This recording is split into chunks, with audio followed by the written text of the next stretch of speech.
Hello, hello, hello, and welcome to our show. My name is Brandon, and the person that I am talking with today, and I've been talking with for a good number of episodes now, I'd say, is named... That's Boom. My theatrics and such a short answer. I mean, they should know who I am at this point. Like, we're, 4 or 5 episodes in now since the rebrand, so to speak? Well, that's true, and you've pointed out, I haven't said the name. Because we have finally made a decision. We've had this little arc, this little, bridge arc. That's right. We have officially decided we're going to keep these episodes under an hour. Yes, exactly. That's kind of the hope for today. I don't know about maybe under an hour, but close to an hour, 90 minutes tops. We shall see. But the big thing, the other big thing is we have a new name, and it was inspired, funnily enough, kind of by something that you were just making fun of, which is our tendency to go a little bit long. And that name for this show is now Endless Conversation Loop. So it's no longer going to be the COP, it's going to be the ECL. I know we were looking at a list of names together. What do you think of this name at the end of the day? I'm pretty proud of it, to be honest. I genuinely like it. Like, when we were coming up with names, this was probably at least top 2 for me when we were kind of coming up with the list, and it kept sticking out. Especially I think there was only one that I liked a little bit more, but I think it was taken. So this is a good one to end up on, I think. I like the creativity with it because it's a podcast, and we're not like a talk show in the sense that it's if it's live and you have our breaks and all that stuff, right? But we converse. That's conversation. Endless is the hope that we're not just doing this and then it's over, we never do it again. That it's just it keeps going on until eventually we decide to hang it up, which I suppose in that sense means it's not really endless, but until then, it is endless. And it's kind of a play on as well how we have this little tendency to perhaps get a little bit rambly like I am right now. And loop, I think, interesting, also ties into that because we have a tendency to end up sort of back where we started with our topics, I've noticed. So it's a semi-intentional name, but also just based on our personalities. Well, I'd argue also that, and the fact that because we have recurring episodes, that's the loop also. It's funny that you say that because that's something that I've been thinking about when we've gotten into this name. That I was thinking of kind of tying in a little bit with the thing that I will be talking about later in this episode. Today is February 28th, 2025. I know we missed February 24th, 14th, 2 weeks ago. That will be Valentine's Day. Things just don't work out sometimes. I'm sure there'll be some other weeks along the way where life just kind of gets in the way. But, we're back now, and ultimately that is what matters, isn't it? Oh, yeah. We had to postpone it because you were beating the ladies off with a stick for Valentine's Day. I mean, you couldn't say no to all those dates. How I wish that were true. I'm trying to hype up, but I failed miserably. Yeah, I really tried. I'm a well-known Casanova here in these parts. Well, who knows? I've been putting more serious thought into not being single anymore. There's a period on this show where I was not single. Things happened along the way, and then I became single, and it's been that way ever since. But eventually, I got to change that. I can't just stay that way forever. I wish you the best of luck. I've been lucky with who I've been dating, to say the very least, but we'll save this for the dating sim episode. How about that? The dating sim episode? Oh, I have a topic at some point when it comes to dating sims that I need to bring up, and I'm very excited, but that's going to be a down the road thing. I was initially going to try to do it for Valentine's Day, but I ended up... The problem was because the last episode we recorded, my topic that I was going to talk about today ended up getting pushed to this episode because I wouldn't shut up about Unicorn Overlord, And I'm going to be very frank, I did finally finish it. It is a top 3 game for me now, if not a top 5 at the bare minimum. Congrats on finishing it. Yeah, it only took like 100 some hours because I am a completionist and wanted to recruit every single person I ran into. I look forward to the eventual episode here where we have a deep dive on it then, on your experience. That may be a little ways away, but we'll see where that gets us. I want to just get through this topic that I have first at some point. But anyway, so what have you been up to since the last episode? What have I been up to since laster time? I have taken some time to actually go back and play some games. That's the only thing with recording this, especially since we have had a tendency to go long, is like editing these takes a lot of time. Not having one to do opens up a lot of free time. So I've honestly been struggling a little bit lately to figure out what it is I really want to play. I've been slowly kind of chipping away at Mario and Luigi still. I'm about 20 hours into it. There's like all these C's in the game, and that's kind of how they break it up. And I just finished the second one. And, you know, I don't like being in a place where it's like I'm kind of playing a game out of obligation, because then I'm not enjoying it as much. Like, I mean, I enjoy the game. It's a perfectly good game. But I definitely am in a place right now where I'm just trying to figure out, like, what is it that I really want to be playing? Because, you know, I look at my shelf, or my shelves, plural here, and you'd think with such a diverse selection that I could just be like, that's the thing I want. And yet I look at it, and I'm just like, I don't know. I don't really feel like this. I will say I did recently also have a stint with some nostalgic PC games, like childhood PC games. They're not exactly very hard, but I did have a good time with those. So that was a highlight of what I've been doing recently. How about you? I am currently up to 5 games defeated, or I should say beaten, I should specify. I don't know why I thought defeated was the right word. But I did finish a couple of games actually fairly recently. I did mention I beat Unicorn Overlord. That was probably like a week or two ago. And then I finished a couple of these shorter games that have been on my backlog for a while. And then there was one game specifically I did not have at all, and then I still beat it within an hour.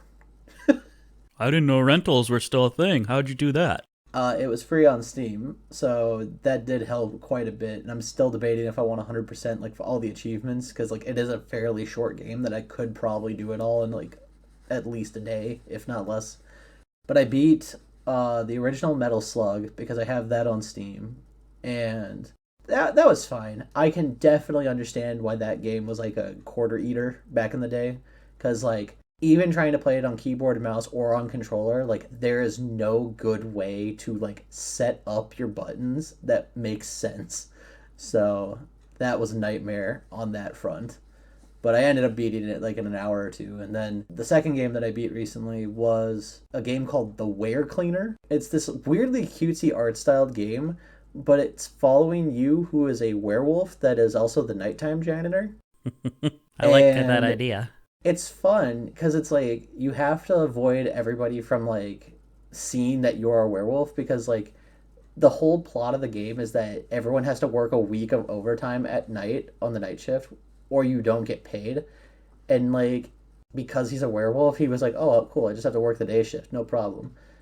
And he has to just make it through the full week at least without being noticed or whatever. And there's like a couple ways you can essentially play it. Option A is what I did, which is basically do it as a stealth game and try to avoid being seen at all times. And like you don't need to kill anybody, but there are achievements for it. So there is that. And then option B is like if you do get caught and people start freaking out, you have to eat them and then clean up their bodies afterward. Hide the evidence. Quite literally in your stomach, yes. But like the thing that's funny about the game is it's like the premise is so simple, but like I haven't gone too in depth in it, but there's like this whole thing outside like what you're doing, like that's like it does really interesting environmental storytelling, I found out, because there's like a whole like there's like a revolt essentially that's going on, and I don't want to get too in depth into it, but it's like the whole course of the week there's this side story from like the context clues of like not just like the people, but also there's like the messes tell the story to some degree too. There's like writing on the walls calling for a revolution. It's stuff like that. And it's so funny because it's like this all happens in like less than an hour. So you're just kind of like, I don't know what I'm playing, but this is weirdly delightful in the wrong way. The employees, it sounds like, are going past just a regular union drive and they're just going straight up Viva la Revolution is the idea, right? Effectively, yeah. Because like it's funny because I'm pretty sure it's because they were forced to work that overtime. That's why the whole thing is going on.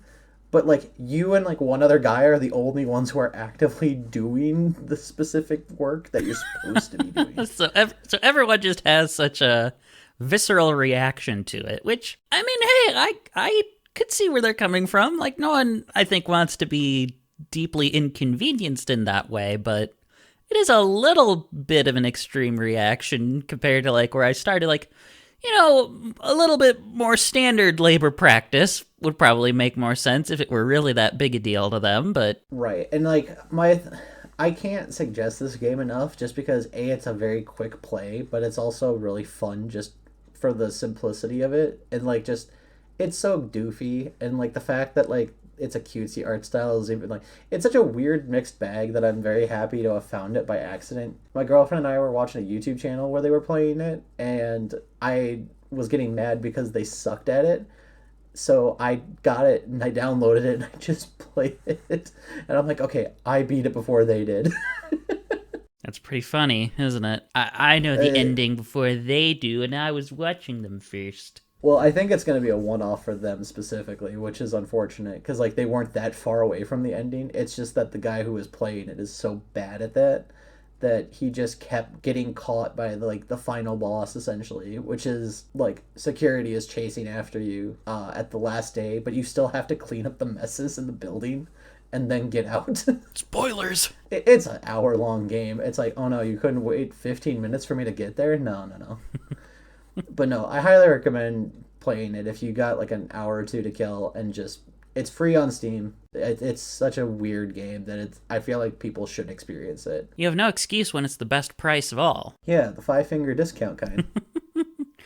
I mean, the only better price is if they give you money for it, but I don't know. I haven't heard of any games doing that, so you'll have to settle for $0.00. No, I don't think we're at that stage of capitalism yet, last I saw, but... It'd be a little strange if we ever got there. It'd be kind of anti-capitalist in that sense. Reverse capitalism. That's when the businesses just play Uno reverse on your debit card and they throw money at you. That's some kind of bizarro world.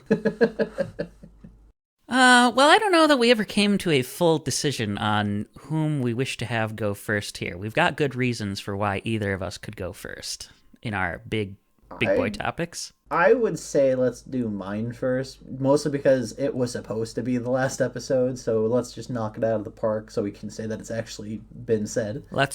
Take it away. So my topic today is a very specific question that I have had in the past, and I think a lot of people nowadays, especially like with how long a lot of franchises are going, especially, the question I want to raise is like how long is too long for a video game franchise? Like, when should it be riding off into the sunset? Or is there a point where it should finally end, despite the fact some companies don't seem to realize, like, no, we can't afford it to end because it's one of our biggest sellers. Even if it isn't, like, the most well-received, people will still buy it, like, that sort of thing. And I found a list of games recently that, like, they showed not only like how many games there are in the series, but also like kind of the time frames, like so when they started to like now. And I'm gonna be honest, some of these that I looked up and I'm like, I genuinely cannot believe how many of these certain franchises there are. It kind of got into this rabbit hole where like, there's some games that like, something like Madden. You would assume when I say that, it's like, oh yeah, Madden, you have like one game a year effectively on multiple systems. Apparently it's 44 since 1988. Well, so let's do the math here, right? So you have 1988 to it's 2025, so they would be up to Madden 25 now if they do it every year.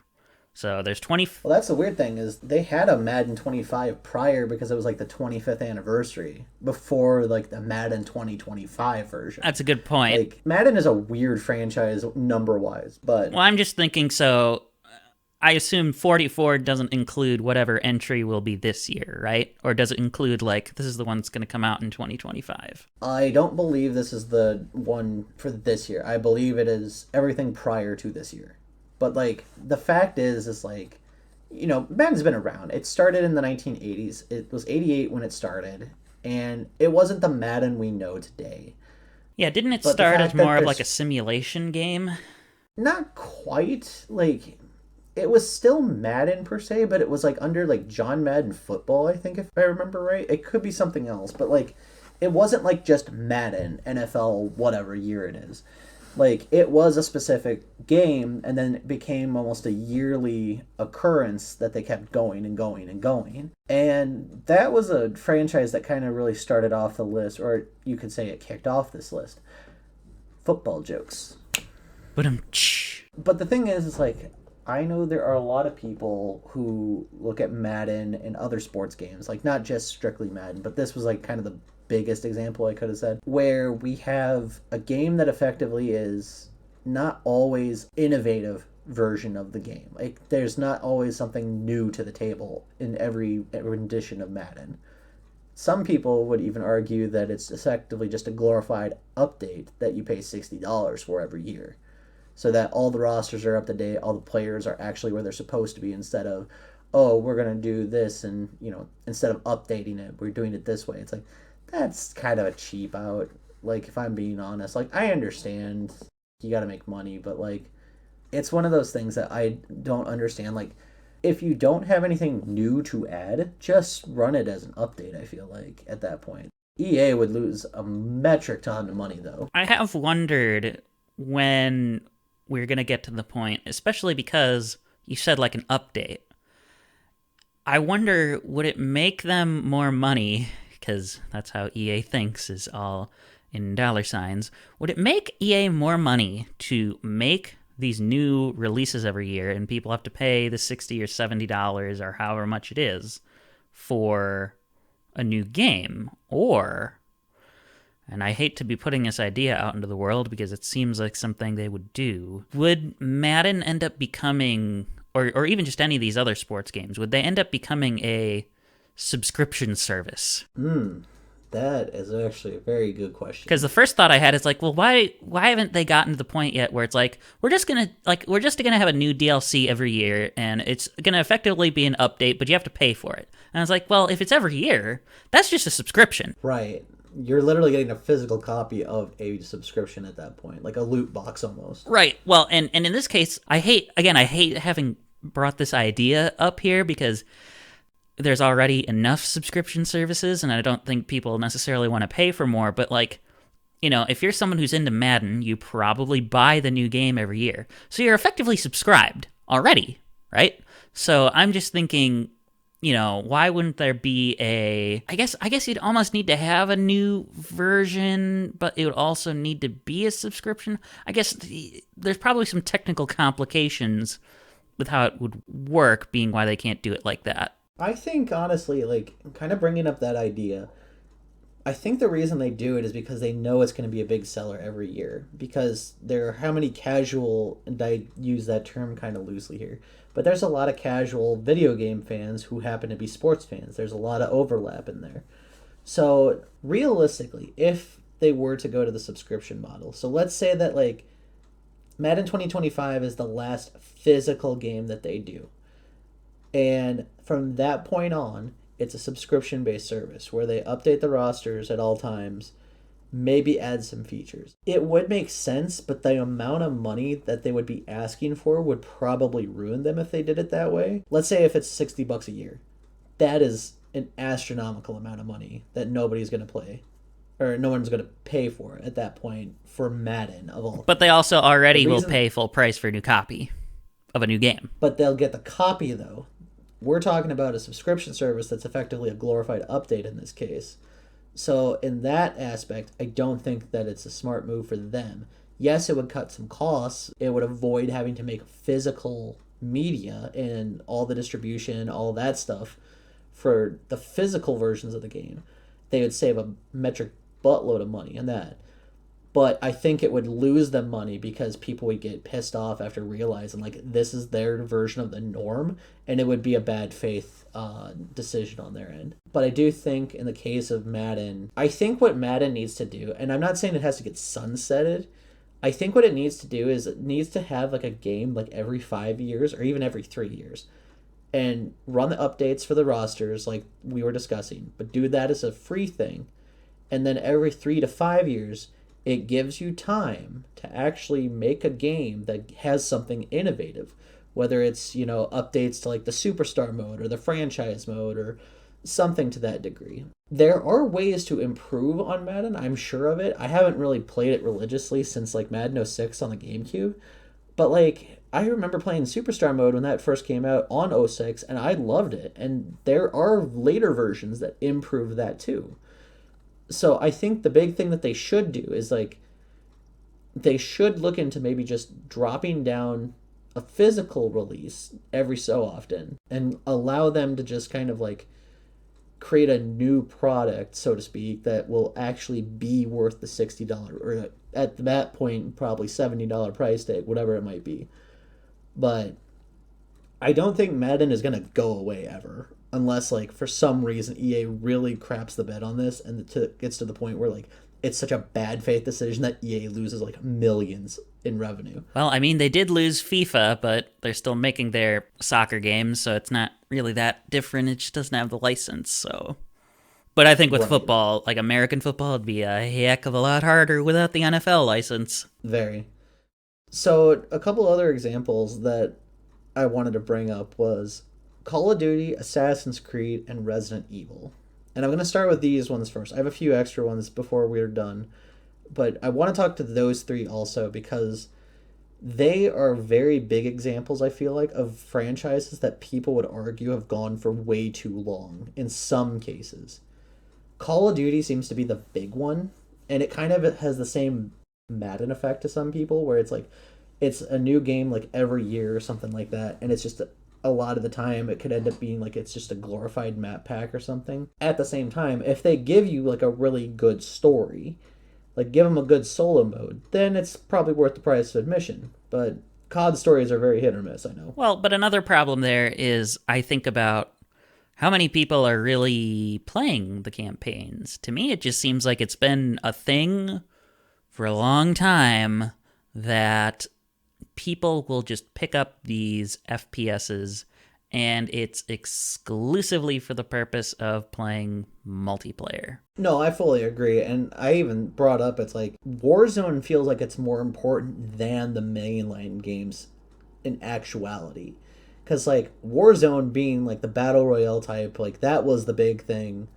And now it is sort of their big thing. Like it is a multiplayer thing, yes, but it's not like the old school COD where, it's team deathmatch and all this other stuff. I mean, I haven't played a Black Ops multiplayer since Black Ops 3. I think even a COD multiplayer I don't think I've played since Black Ops 3 in general. And remind me, what year was that? Too long. I think, either in college or just out of college. You were probably like an infant still or something at that point. Okay, well, let's not get a little overboard there. I think that, might be some false information. Point is that 2015. It was a I would have been I believe that would have been my freshman year of high school. I was still in college at the time, so like yeah, that was definitely a long time now. That's 10 years ago. I'm not saying like COD can't be a good game. Like there are certain COD games that I do genuinely think are good. Like I like the first Modern Warfare remake. That was the last one I think I've played.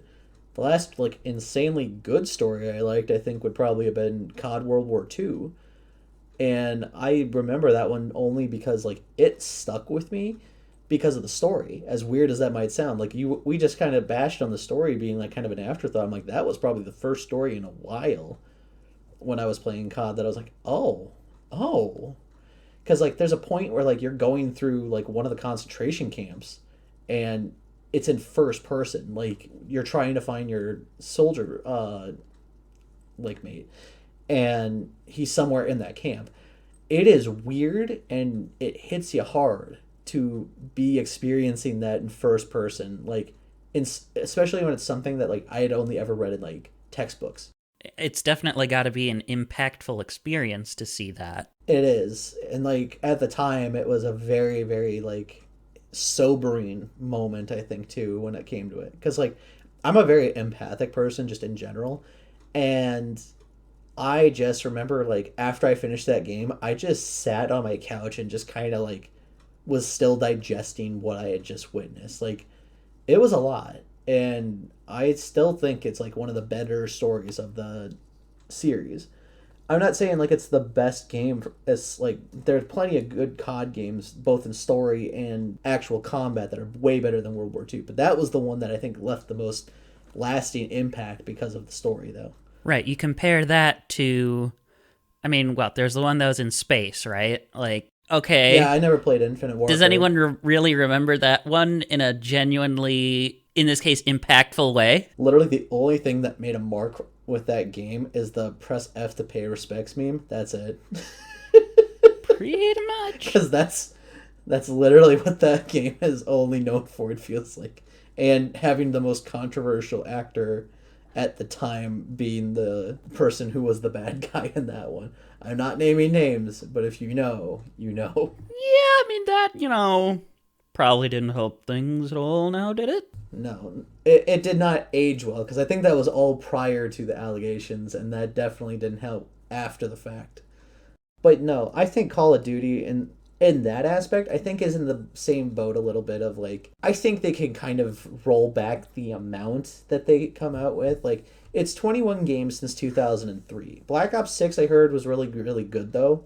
So, maybe if it keeps kind of sticking at that quality, then yeah, keep making them. Like, obviously don't knock what is working, obviously. I'm not trying to downplay it. But like, I also do think there's a certain point where you got to really look at it and just be like, are we making too much of this? And that's where I'm going into transition with Assassin's Creed, because holy crap, did I learn some stuff about Assassin's Creed that I wasn't ready for. Like that there might be even more games than you ever thought there could be for it? Assassin's Creed has 14 main games, like the ones that everybody knows, like 1, 2, Black Flag, Brotherhood, 3... Syndicate, Unity, like all those. That is part of the main ones. Running the gamut from very good to very mediocre and very not good. Yeah, that's a very like roller coaster in quality. I mean, don't get me wrong, AC1 is not the best game at all. People just really like it because of nostalgia, I feel like. But it is one of the lesser games, I would argue, when it comes to quality. But I think that's just because it's a byproduct of a different era at the time. But no, they also have 2 more games that are going to be released in the near future. One that is literally going to be in a few weeks in March, as of this recording. Look at us being topical. Assassin's Creed. Yeah, Assassin's Creed Shadows is supposed to be releasing in March. I forget exactly what day. And then there's 25 spin-off games, apparently. So how can there possibly be more spin-offs than there are mainline games? I guess I could see that for other series, but this one just seems like a little weird to have that be the case. Well, right, and I gotta pull it up. I last looked at this 28 days ago. Alright, so the spin-off games are weird, because like there's like these ones that there's like Assassin's Creed Altair's Chronicles. There's the Assassin's Creed 1 and 2 mobile games, which did not know. There are a lot more mobile games than I realized in this entire thing. There's like Assassin's Creed Pirates. There's Assassin's Creed Memories. Assassin's Creed Identity. Like, I am shocked at the amount of games that are in this, because I genuinely did not expect this. There's a Twitter assassination experience. That counts as one, apparently, according to the Assassin's Creed wiki, at least. These games have been out since 2007. That's almost a new one every year, if you break it down. Well, and that's already on top of how it's like, You had Assassin's Creed 2007 to 2009, Brotherhood Right. 2010, 2011, 12, 13, 14. Like, they have a new one every year, but then they took a break in 2016. Oh, we gotta pace ourselves though. You know, But no, I feel like Assassin's Creed specifically is the best example right now of this might be a franchise that either needs to slow down or it needs to just be sunset for a little bit and then just give it a few years and give us like an AC1 remaster. I think that is such an oversaturated series because of like the amount of it. Like I get it, it's popular. Everybody loves Ezio, whatever. But like so much of those games is very repetitive. And like even when you like kind of make them with some interesting stories, there are a lot of good stories in the AC series. I won't argue those. But it's still one of those things where it's like you're kind of oversaturating the market so fast that it's like we're not even getting enough time to like really digest the last game. yeah, I could see that. I guess I have to give them credit though in with the mainline games, and that I look at this list because I remember just like Call of Duty, it was the big thing to be like, oh my god, does Ubisoft need to be doing these every single year? And then I look at, okay, they did Odyssey in 2018, then Valhalla was 2 years away in 2020, then it took 3 years for Mirage, and then another 2 here for Shadows. But at the same time, I kind of caution giving them credit on that too, because then I start thinking about, well, did it only take them longer because now it takes that much longer to make games? Or are they really actually trying to pace themselves and make a quality game? Like I think that their quality is at least getting back up to a better position than some of those games were in the past. But I do think there are certain issues with like if Assassin's Creed's so weird because it's like we spent how much of like the early games following like Desmond Miles and like all this stuff. And then I feel like it really took a back burner with that whole side of that story where it's like that was kind of part of the AC identity at the time. And then eventually like they kind of drifted away with it and it's more focusing on the assassins and less about what's going on in the outside world. But that aside, AC might need to really kind of dial her back a little bit. Well, right. See, what I'm thinking about with this one is, I don't know so much that it's, it's gone on too long. It's what I mentioned last time, that it's probably oversaturated. There's just too many games in such a short amount of time that it's like, it probably could be a series that you see lasting for 30 plus years, but they need to just, to the point we've made here, just pace yourselves. It doesn't have to come out every year. We don't need all these games having 39, 41 if you include the 2 to be released, like 41 games in less than 20 years is a lot. Yeah. But yeah, like there are so many of those types of series, and like I don't want to spend too much time. Like I have a lot of examples on here, but we'll say 3 more that I want to talk about before I move on. Resident Evil is another one of those franchises that I thought was going to die after how poorly 6 went, and it kind of went back up now with the success of 7 and 8. So I understand like those guys are going to ride that one out. And like I think what Resident Evil does best with them is that they don't stick on the same storylines for so long that it's like, there's a overarching history and timeline, yes, to the games. But like if you're focusing on the games, it like only goes maybe like 2 to 3 games before it kind of jumps to the next like smaller arc. It indicates everything in the games prior, but it will at least kind of make it digestible in that, where it's not focusing on like, oh, I have to know what happened in 1 to understand this reference here in 8. It doesn't do that. But Resident Evil is also a weird franchise because it's kind of in the same boat as like Assassin's Creed. So there's been 16 major releases, meaning any games that they have had in the like main canon line, as well as remakes. So I'm counting RE2, RE3, RE4 remakes in this, which is, since 1996, that's a decent amount of time, I would think. That's like, there's still a shocking amount, but like the remakes especially kind of, I think, overinflate that number a little. Because like... Right, because then you get 2 Resident Evil 2s, 2 Resident Evil 4s, 2 Resident Evil 3s. Right. But like if you're breaking it down from just the main 8, That's a pretty spaced out series. I think having those remakes kind of helps them keep their franchise a little bit more fresh, especially when you kind of change up how certain elements of like the past games are. Like when they changed RE2 to be similar to RE4, just because I think part of it was because Leon being the protagonist, but also because that did work for it. But then like the RE4 remake also was really good. RE3 remake's okay. I wouldn't go that far. Well, that's the thing is Resident But Evil 3 is only kind of an okay of all. I would say of all classic games. Not that I've played any of them, but my general understanding is it's considered to be kind of the least good one because the main team was working on Code Veronica at the time. Right. And like the thing that's still weird to me is like looking at some of these other numbers.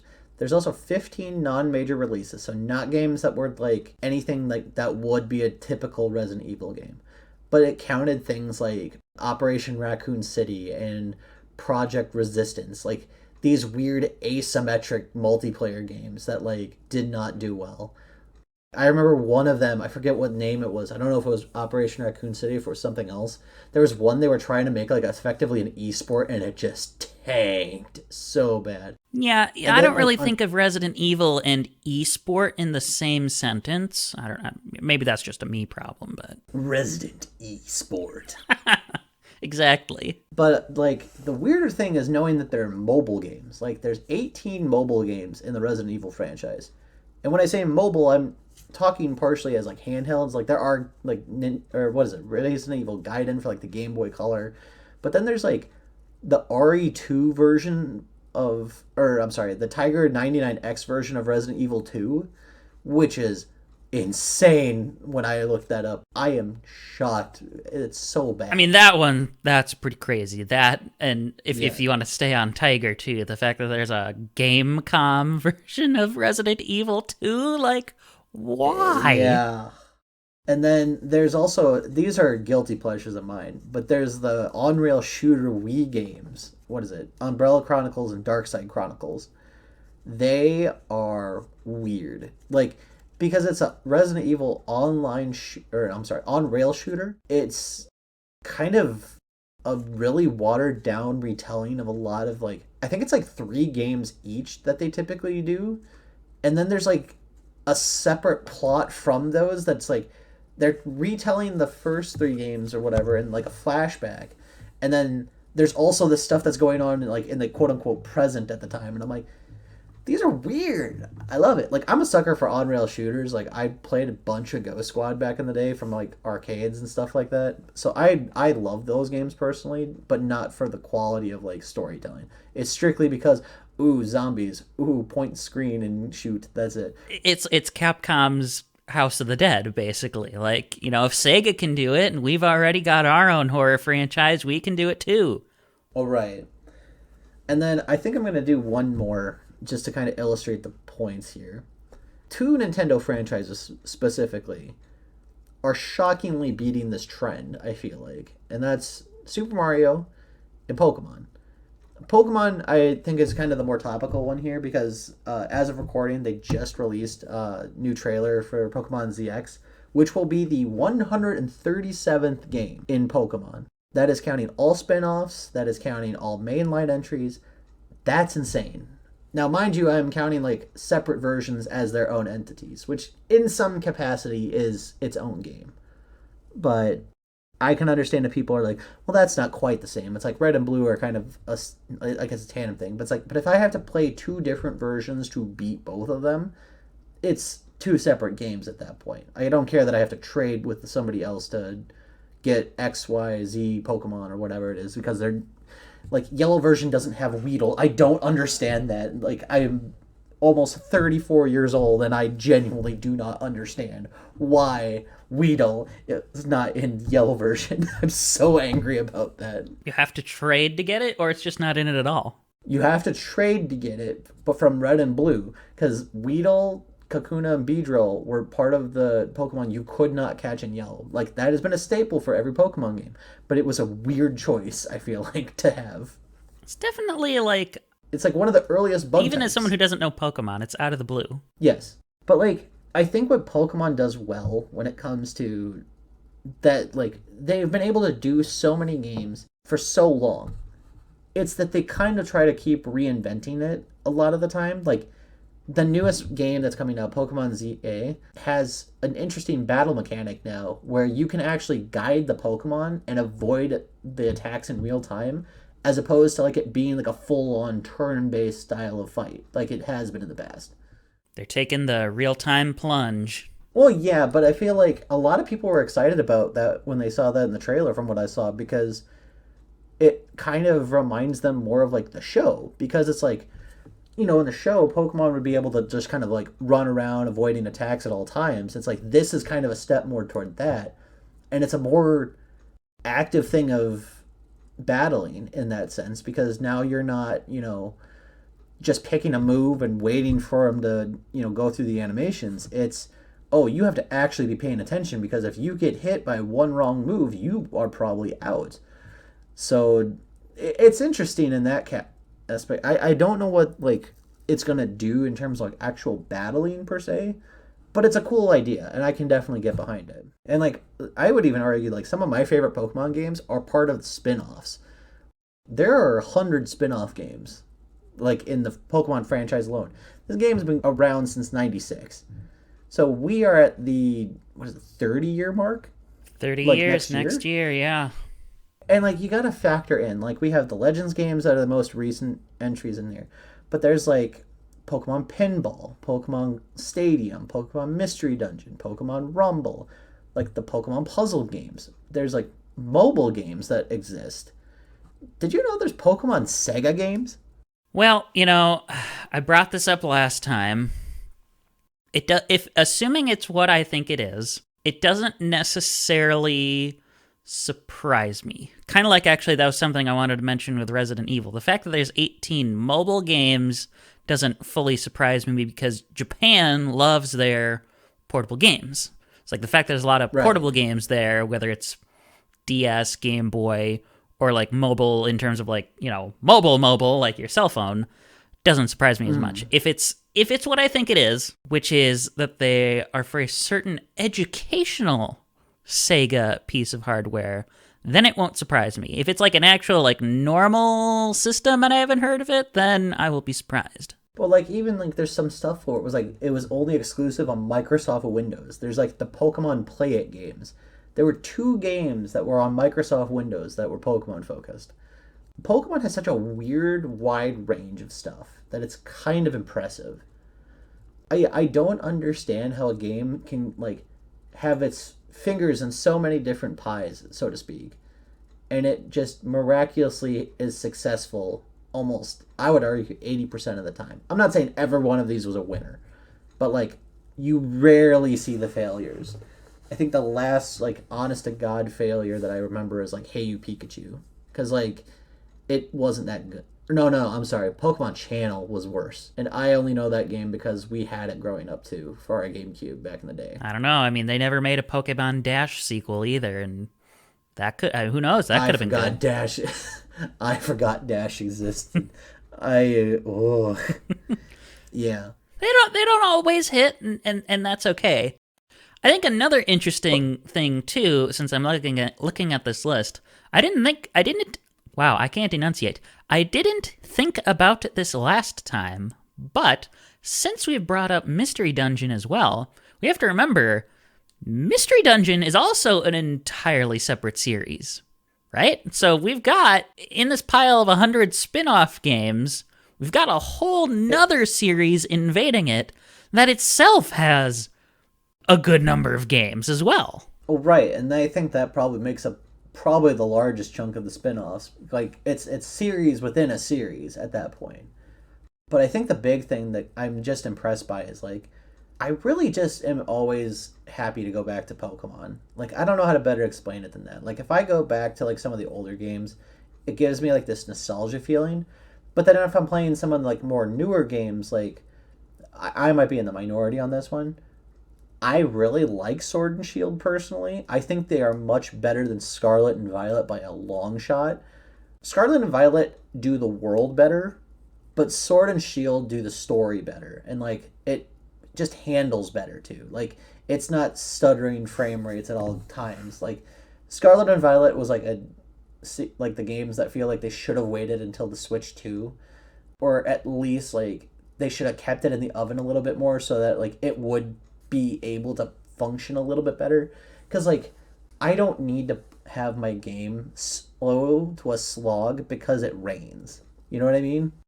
Yeah, that seems a little excessive. Like, if you can't do it, then either don't do it, or to me, the other thing with it is I guarantee they could be perfectly doable, but they don't get the same kind of time in the oven, like you said, as an actual Nintendo made game, even though it's published by them. You look at a game like Tears of the Kingdom. There's a lot going on there, and it's not to say that it never has any problems running, because obviously it does. Certainly Breath of the Wild had that as well, but it's not like it's constant and it's everywhere.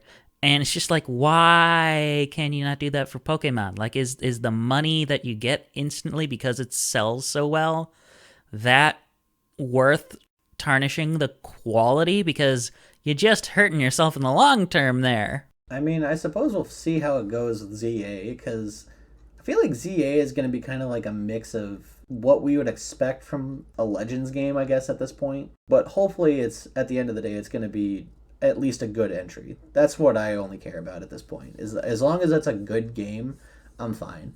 I'm still in the boat of thinking that like once the Switch 2 comes out, Scarlet and Violet will be like leagues more playable, but I don't know that for sure. If it's like a software issue, like the game itself is just not good and can't run what it's trying to do, the Switch 2 is not going to fix that. Right. There's no way.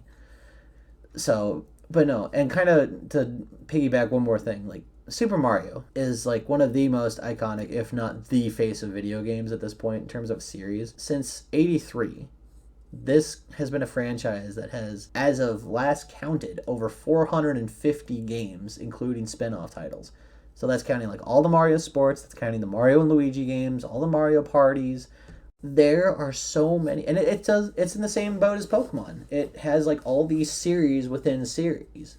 So like Nintendo does something right with their like long-standing series to keep them in the focal point. That like when it comes to the initial question of like when is a game series like need to get riding off into the sunset, Nintendo's rarely need to do that, because like the ones that hit, they hit. And like I think that's like going to be something that like we're going to see these games for like probably 50 years before like anybody's even remotely bored, and that is a big asterisk that I'm putting on there. All right, I'm just wondering, is that even really possible? Because then I start thinking about, people say Mario is the Mickey Mouse of video games. Mm-hmm. It's been a character for like almost pretty darn close to 100 years, and even though Disney's a little weird with the whole public domain thing, so it's like it's only Steamboat Willie in the public domain. It's not Mickey, even though it's like come on, man, like just give it up, Disney. I mean, I'm just saying, I feel like it's closer to that though, because in the same way that it's like you could, God, Mickey Mouse is in Kingdom Hearts. Like, you could put Mario in pretty much anything, and that's not to say it'll be good, but it's like it has a shot of working. Well, right, and like that's kind of I think what Smash Bros. Slowly kind of became in its own entity, I think. I will say like the whole copyright thing though, with like the Steamboat Willie but not using Mickey Mouse, I get that part, because like Steamboat Willie version is a different design than like the modern Mickey Mouse. That's, I think, a different thing entirely. It's the same thing kind of like when Winnie the Pooh went into public domain. It was specified that Winnie the Pooh, the A.A. Mill books, went to public domain, but the Disney version is not. And it's a very different design. It's a different like take on it. It's based off the books, yes, but it is still copyright protected because of the fact that it's a different enough entity to be its own thing. And that's where I think like when it comes, copyright law is such a weird thing. Like I did a project on this like a long time ago in college, and it is one of the more fascinating things I think when it comes to law personally. Seeing what people will try to do to protect their IP is a wonder. I think it's a necessary thing in some cases, but that might be a topic for a different day, because I could talk about that for another hour if I really wanted to, but we got another topic that we got to get into at some point. But I'm going to wrap up my thoughts on my initial question, and you can jump in wherever you see. I think there's a handful of reasons why it's time to let a franchise die. I think the first one that needs to be addressed is when the series loses its identity. And I say that as like kind of going back into like COD a little bit. COD, yes, is effectively like a shoulder or a shooter game essentially. But like it kind of loses its identity the more obscurely like weird it gets. I don't know how to better explain that point with it, but like in my head, like Call of Duty has kind of lost its identity since when it first came to be. And that's part of the reason why I think it kind of needs to be rolled back a little bit. The second thing that I think that kind of like when it comes to like letting a franchise end is like the story had a good place to end, but it's forced to keep going just for the sake of, continuity. Assassin's Creed is probably one of the better examples of that. A lot of people liked how like the Ezio trilogy ended things, and like I think a lot of that problem kind of comes from more on the Desmond Miles side of the story, where that story like outside of the core part of the games there was a good ending point, but then like it keeps going and it keeps going and it keeps going. It's like, and there are TV shows that have the same problem. There has to be a point where like you finally say, we've wrapped everything up, all questions have been answered, we have nothing left in the tank to give. And I think Assassin's Creed is kind of in that boat where it's like we're just kind of throwing assassins in random time periods for the sake of selling a game, and we'll figure out the story later. If you literally just take out like the outside world perspective of like the Animus and all this stuff and all that, I think Assassin's Creed would have been leagues better in that, right? Because then at least you have them almost as like self-encapsulated games that you don't have to worry about it being, oh, we don't know when this is all going to end. It's like they're all their own individual stories. You can literally pick up and put them down whenever you want to. So like, the Ezio trilogy, for example, was a great story arc that they had. Like, they may not be the best games per se in some cases. Like Revelations is kind of a hit or miss one, I know. But like everyone loves the Ezio trilogy story, I feel like. Like, I don't know anybody who says that that's a bad story arc in that franchise.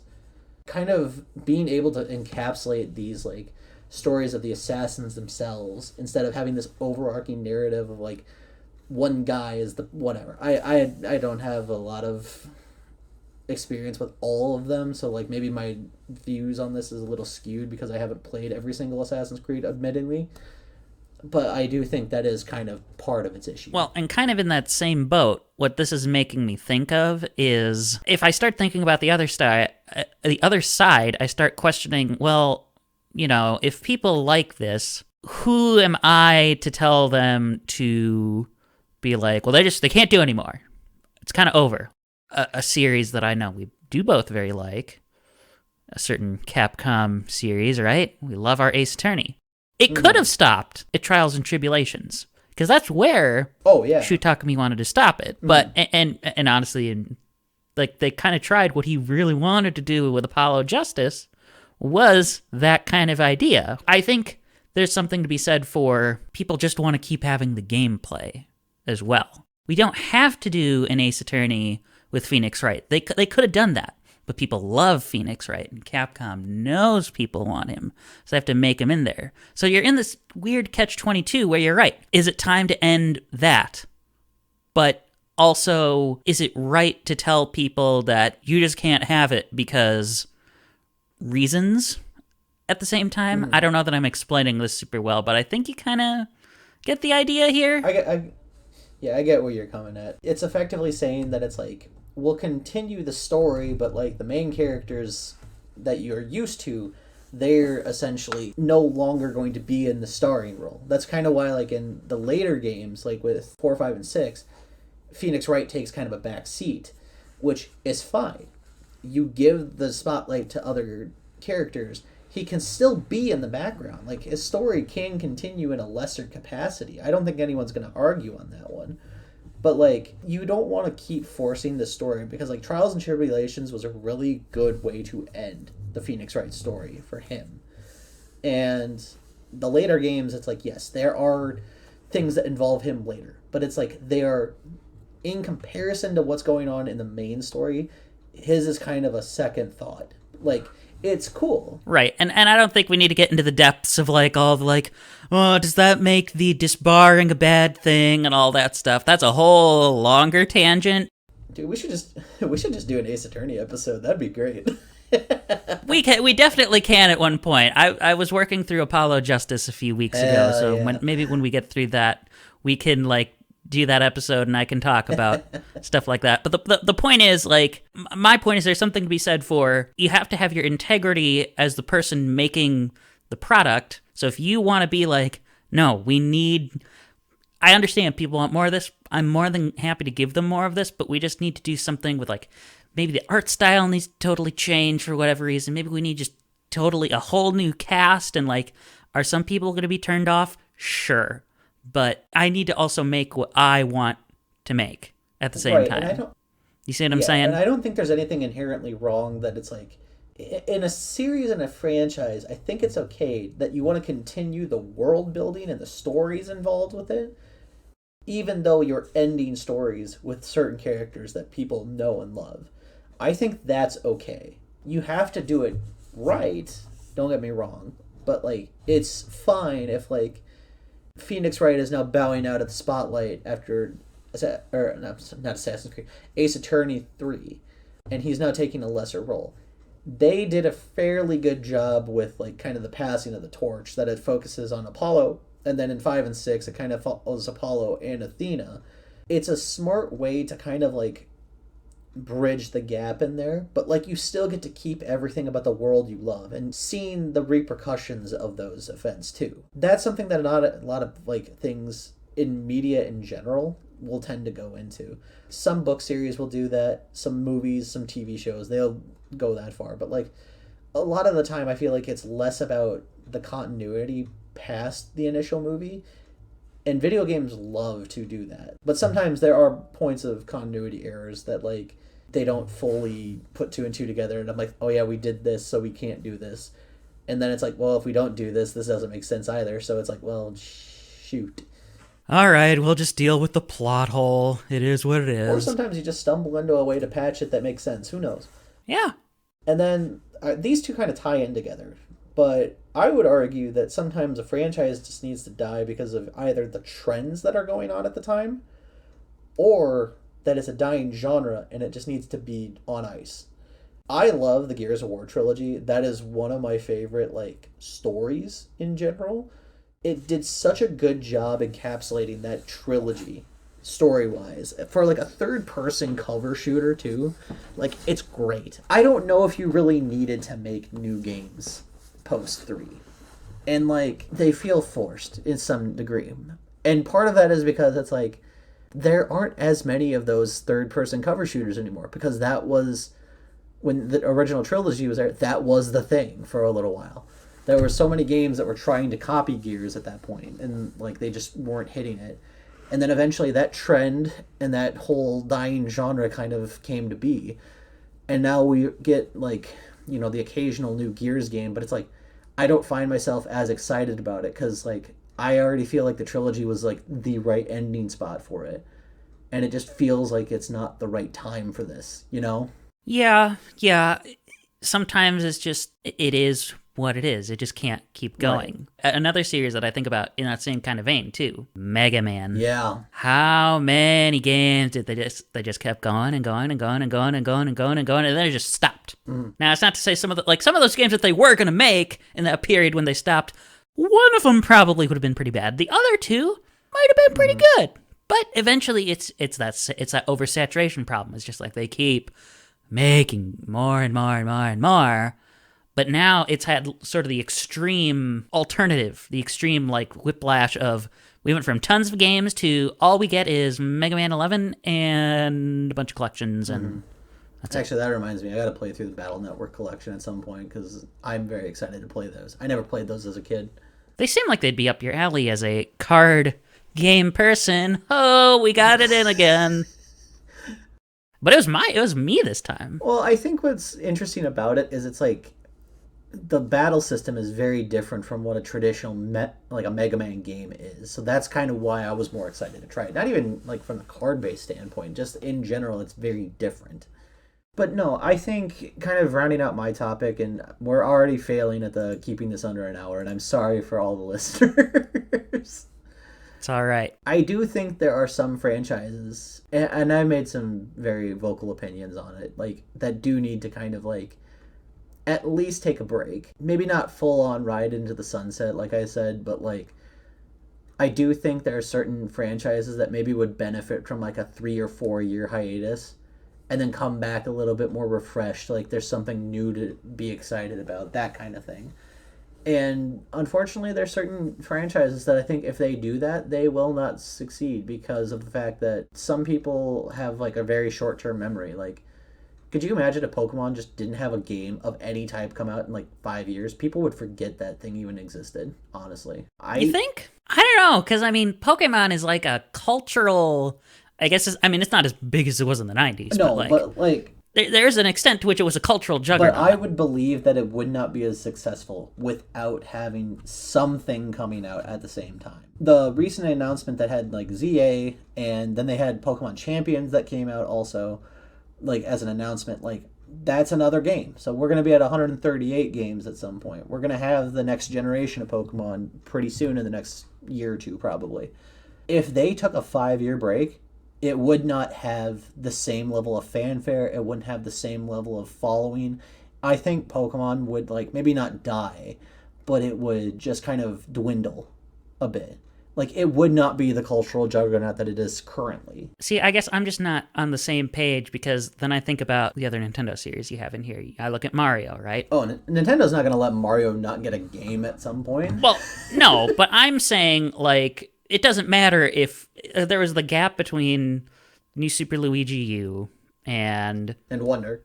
Super Mario Brothers Wonder. Wonder still sold a ton, even though, I mean, granted, it's like, how do you count Mario Maker along the way? It's in this weird place where it's like it is a 2D Mario game, but it's not like a 2D Mario adventure. So, like, how does it count in there? But, like, even if you want to say, like, those along the way, right? It's not like people just totally forgot about 2D Mario and then it just wasn't popular anymore. I think similarly, you look at, one of the sub-series you don't have listed in here, and it's because it only has 2 games. You look at, like, Mario Baseball. God, yeah. It's Mario and it's baseball, so even though there hasn't been one since Super Sluggers in 2008, for one thing, it's going to be popular just because of that. But also, those 2 games have a very cult following. So... it's going to be popular. It's going to at least be like huge among that crowd and probably be just huge in general. Mm-hmm. So I don't know. I guess I'm a little more skeptical, but I think your perspective could be what comes out into reality. Maybe Pokemon and Mario are kind of the like wrong examples for that, but I think there are franchises that where my point of view on that would happen full-heartedly. Yeah. It would be a weird scenario to say the least, with some of the franchises that we know and love to this day that are like kind of fixtures in the industry now. If they just disappeared for 5 years, like the Avatar, like but then when everyone needed him, he vanished, like that kind of thing. There's certain franchises like they can't afford to take a break. Like Mario is going to always have a Mario game out at some point. So like there are franchises that definitely would not last a long hiatus away.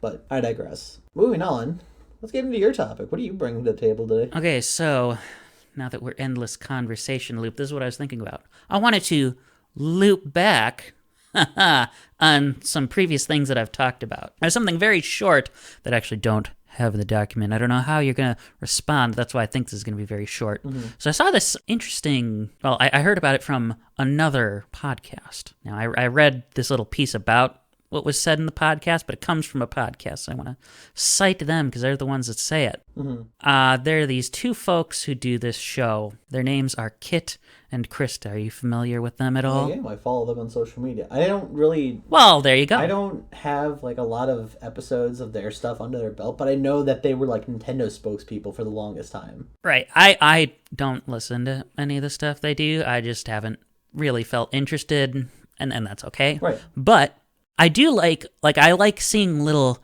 interesting tidbits that come out from their episodes. So like this one that was interesting, following up last time when we were talking about leaks. I'm just saying, in the episode they had another like former colleague of theirs, someone who is more in the sales department. And they're talking about like, okay, we know the Switch 2 is coming and people will see, because this was one of the things that I cited last time is like people got to pump the brakes on these leaks. They talked about, retailers will put out these listings and I'll be like, oh, this will be the price, this will be when it's coming out, and people will just take it as gospel. And you know what the sales guy said? He's like, because the question is like, so what do stores know right now? And at this point in the process, when it's like all we've really had essentially is the reveal. I'm sure there are a ton more details, but for our purposes, all we have is the reveal. And the long story short, he's like, yeah, they don't know much of anything. The sales guy on this, his name was Sean, he was like, he said it always makes him laugh when people say it's like, they say it's going to be this, and it's like they simply don't know yet. I just wanted to bring that up as another point of caution for folks that just pump your brakes. I don't want to be the person raining on people's parade in general, but we gotta slow down. The other topic I wanted to bring up is this article. So this is a little bit on the older side. This is mid-January, but I've been wanting to bring it up. In a couple earlier episodes in the pre-boom era, I talked about how the folks working on Dolphin tried to bring it to Steam. I think this is connected to this. And there's an interesting, I don't know if it was presentation so much that was done or if this was an interview, but one of Nintendo's lawyers in Japan kind of talked about like, this is why we think emulators are illegal. And I thought it was interesting because it follows up on some of the points that I brought up in there. One of the big issues that he talks about is encryption. And that was something that was mentioned in the piece, is it's like they were going after the folks at Dolphin because they're like, in order to have this emulator, you'd use the Wii encryption key. And for one thing, they do mention, like in the Dolphin's response, like there isn't anything like that for the GameCube. So that one doesn't really matter. It's all really about the Wii. And one of the things I thought that was interesting to note, because I was like, if you're Dolphin, I don't know why you're trying to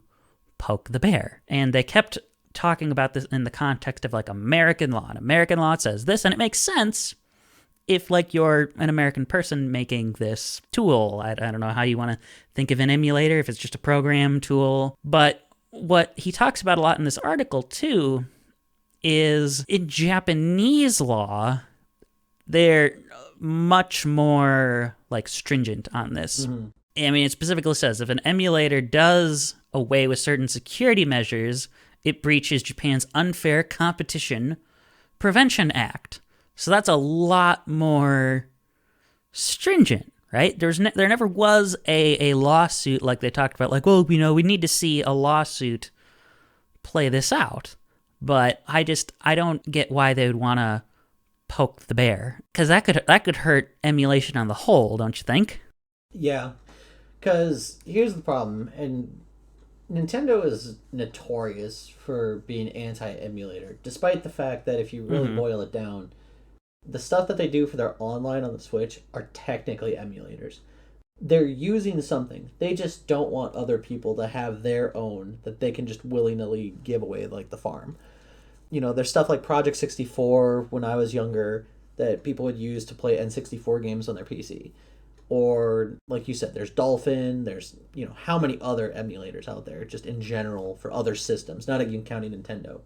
Emulation is, I feel like, a necessary evil, and I'm using those words specifically because it's evil in the sense of like you're taking products from some other company or other studios in this case and just putting them on a different program essentially.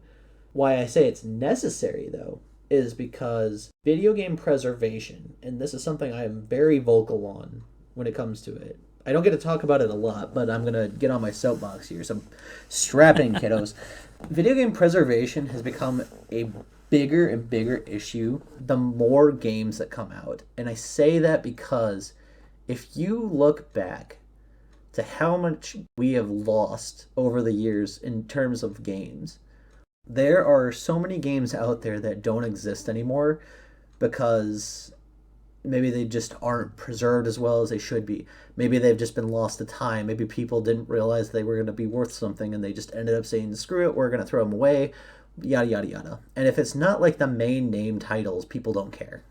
At least most people don't care.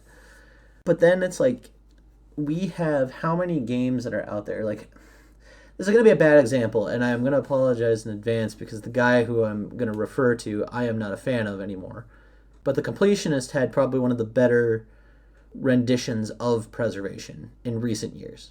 Now, I know he's a very sour topic because of his whole thing that he did with his charity fraud stuff. I am still pissed about that, don't get me wrong. But it was weird because the same year he also did an entire thing that involved him buying every single thing on the Wii U and the 3DS before the eShop closed that year. Do you know how much money? Yeah, I remember that. Do you know how much he Wasn't spent? it like tens of thousands of dollars? It was like over $24,000 in total. And here's the thing.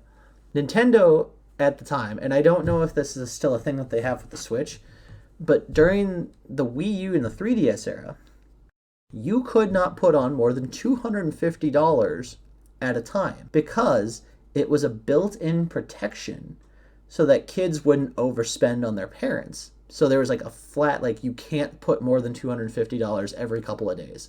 So that way, if it was like some kid got their parents' credit card, they put in like a bunch of money to get some games, parents find out that they didn't approve these purchases, like then everything kind of comes back to them, so it's no harm, no foul, despite the kid being an idiot. But in the context of it, it was not just it wasn't like a parental control. This was in the system itself. So the problem was, I'm sure it's a fraud thing too, like bigger fraud in general too. Probably like there's some other options, but like primarily that was a huge reason why it was implemented in place. They wanted to put limits on it so people didn't like spend money they didn't have primarily. And it sucks because like all those games that are gone from the eShop now. I have my 3DS still. I have like some stuff that I had digitally downloaded that are on SD cards now. They're only going to be on there for as long as the SD card is still intact. And some of them probably aren't going to be available on another system in some cases. I am personally upset at certain Nintendo games even that are not on a more up-to-date system. I am a huge fan of Fire Emblem like Awakening and Fates. They're two of my favorite in the franchise. They are stuck on the 3DS. They are not on the Switch. They don't have like a port coming. They are on 3DS only, and that is the only system they will be on for the foreseeable future until something says otherwise. Like I love this game, but how can Miitopia have a Switch release, but none of those Fire Emblems have any modern way to play them? Even like the hope is that maybe the Switch 2 will eventually get to the point of DS and 3DS will be put on like an emulator style thing, like what they're doing with the other systems. But that might take a while. That may not even happen on these systems. I don't know. So kind of saying this, it's like, I think emulators are, going back to what I initially said, emulators are a necessary evil because, well, yes, you are copying stuff that is like another company or another studio's like intellectual property. If the studio or the company lets it fall on the wayside with no reliable way to actively say, we're going to make sure that people can still play this even years after it's gone on this system. Emulation is the necessity for that. Because there are how many of these games, like from like even the NES, the Famicom, the SNES, like, yeah, they are still available in some capacity, but like some people don't have access to a Switch. Some people don't have access to the original systems. Some people have a computer. Some people have a phone. And that might be the only way that they can play it. Like, there are emulators for playing Pokemon on phones. It's an understandable thing that, emulation is kind of a necessity for some people who want to experience the game because they can't afford the system and the game that it's going to come on. Right. And, there's something to be said for like you said, well, some of those are available and you should go through legal methods, but those are harder hoops to jump over, for one thing, like you just pointed out. But what do you do for some obscure game that's certainly never going to be put out on whatever service, or is very, very highly unlikely to get re-released, like some random licensed game, Right. And that was your childhood game. The funny thing is there are like certain exceptions to that rule, at least when it comes to the Switch libraries. Quest for Camelot has a game on one of the Game Boy games emulators, I think, on the online thing for the Switch. That's a movie license game, but it is still on the emulators.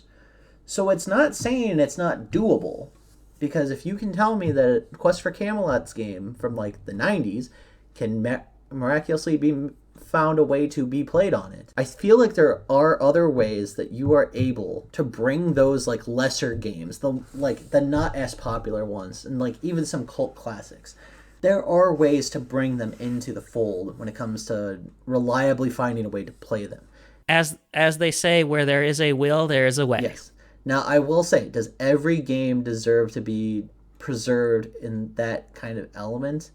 I would argue no. There are some very big stinkers that should probably just be, left at the wayside. There are some games, though, that people do want to play that there's no reliable way to, at least on modern consoles.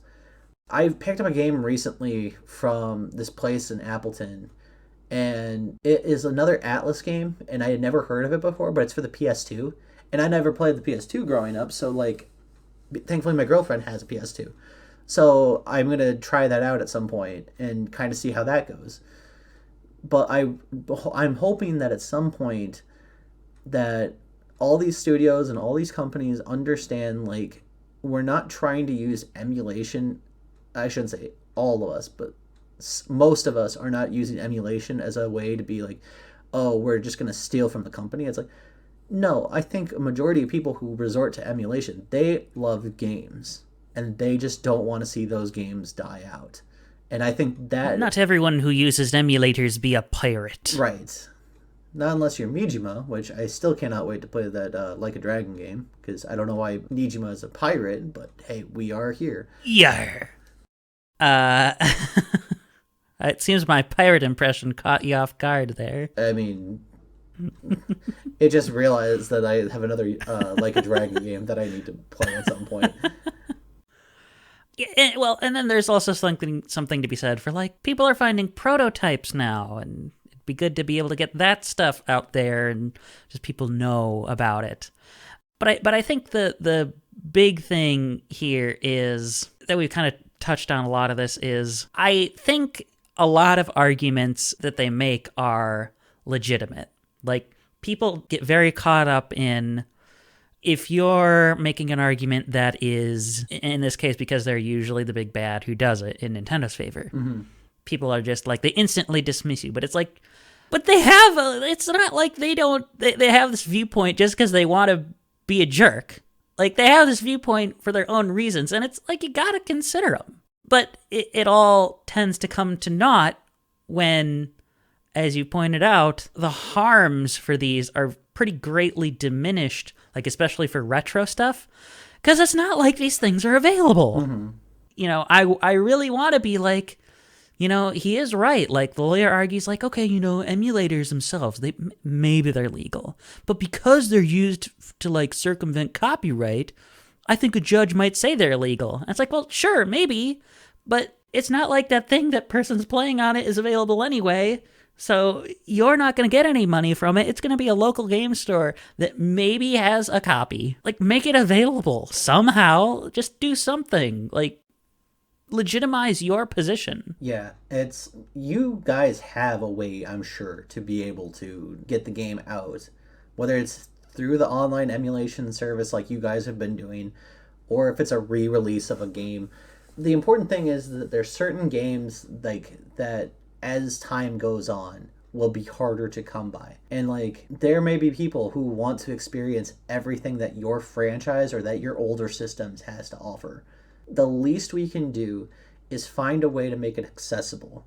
And I think honestly, like how Nintendo is doing it right now is okay. It could be better. I won't argue that. And I do think that emulating like softwares that are out there are much nicer to have just available at that, fingertips if you want to play a game in a certain aspect.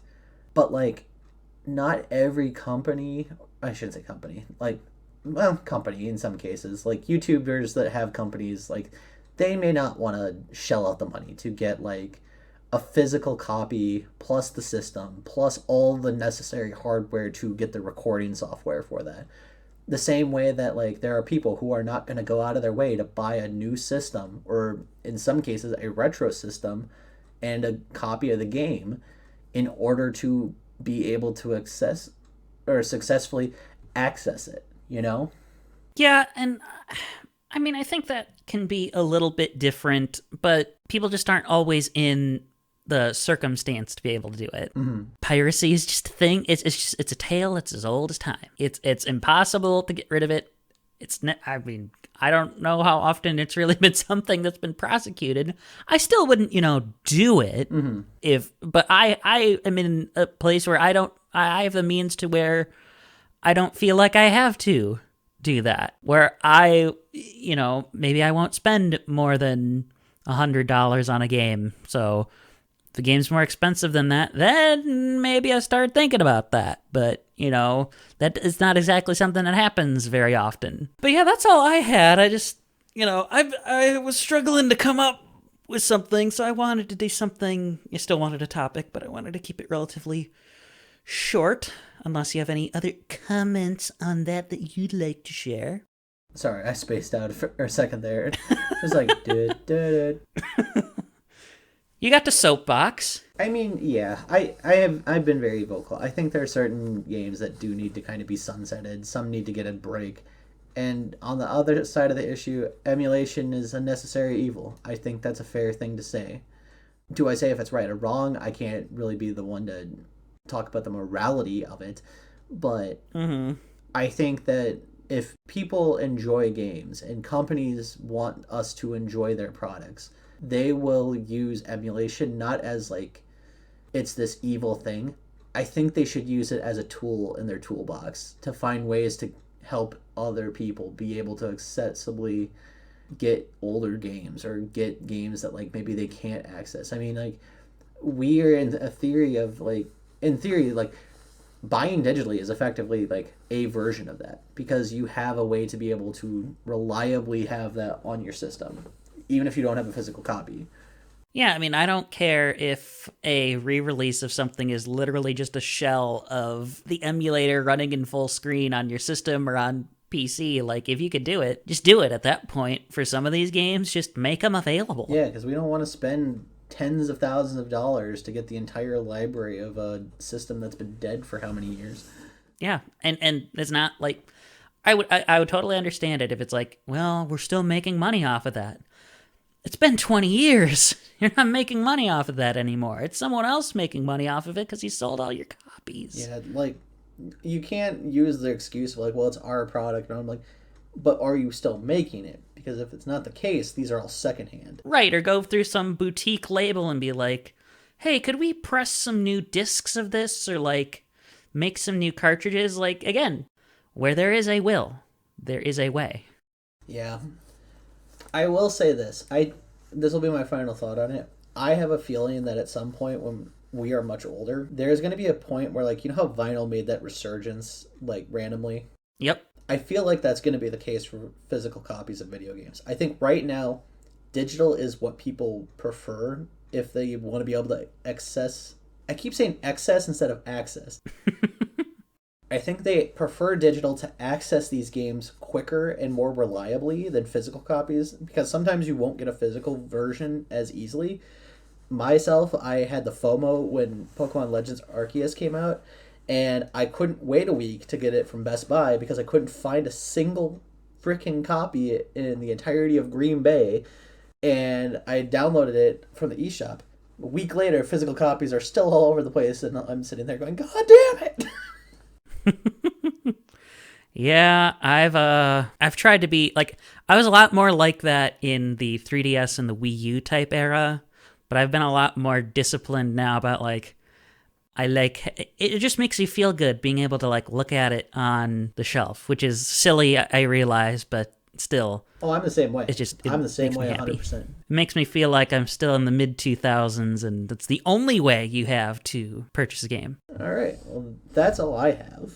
You have anything, Dad? No, I think that's about it, other than asking folks to do some engagement, if they want to give it a like, if they want to comment, give subscription, and they can even now send in a voice message to speakpipe.com/endless conversation loop. That will be linked in the descriptions for both versions of this show as well, if you can't remember that link. So yeah, that's exciting. We'll see if we get any voice messages. You know, the amount of listens on episodes very much fluctuates, and I've never gotten one to this point, but who knows, that could change. So but yeah, that's all I got. So I think I'm ready to sign out. I mean, I'm good to go when you are. All right, well, this is Brandon. This is Boom. And we will be here talking at you next time. Thank you for listening, everyone. All right, bye-bye.